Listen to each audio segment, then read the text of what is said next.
वर्षानुवर्षांपासून OBC वसतिगृहाची मागणी OBC संघटनांकडून केली जात होती। ते वसतिगृह तर सुरू झाले, मात्र त्या वसतिगृहातील विद्यार्थ्यांना गेल्या 6 महिन्यांपासून कुठल्याही प्रकारचा निर्वाह आणि भोजन भत्ता न मिळाल्यानं त्यांच्यावर संकट आले। त्यातच स्थानिक स्वराज्य संस्थांमध्ये महाराष्ट्र ओबीसी आरक्षणाच्या 27% मूळ असलेल्या जागांमधून 33,834 जागा कमी झाल्यानं समाजाचे स्थानिक स्वराज्य संस्थेतील हक्क हिरावून घेण्यात आले।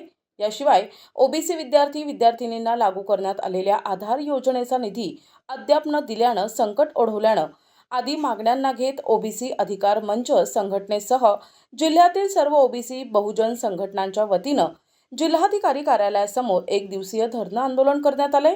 आंदोलनानंतर जिल्हाधिकारी यांच्या मार्फत मुख्यमंत्री, उपमुख्यमंत्री आणि ओबीसी बहुजन कल्याण मंत्री यांना मागण्यांचं निवेदन सादर करण्यात आले।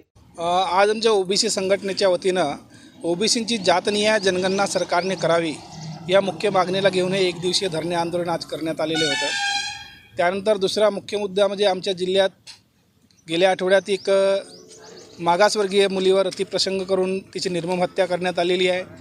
त्या हत्येतील आरोपीला कडक शिक्षा व्हावी आणि गोंदिया जिल्हा बँकेमध्ये सामाजिक आरक्षण डावलण्यात आलेलं आहे, ते सामाजिक आरक्षण त्या जिल्हा बँकेच्या भरतीमध्ये लागू करण्यात यावे।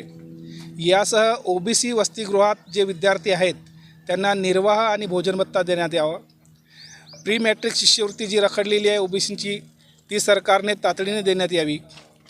महाज्योती संस्थेमार्फत PhD करणाऱ्या विद्यार्थ्यांना नोंदणी दिनांकापासून शासकीय लाभ देण्यात यावा, म्हणजे जी PhDची राशी असते ती देण्यात यावी। प्रतिनिधी राधाकिशन सुटे, NTV न्यूज मराठी, गोंदिया।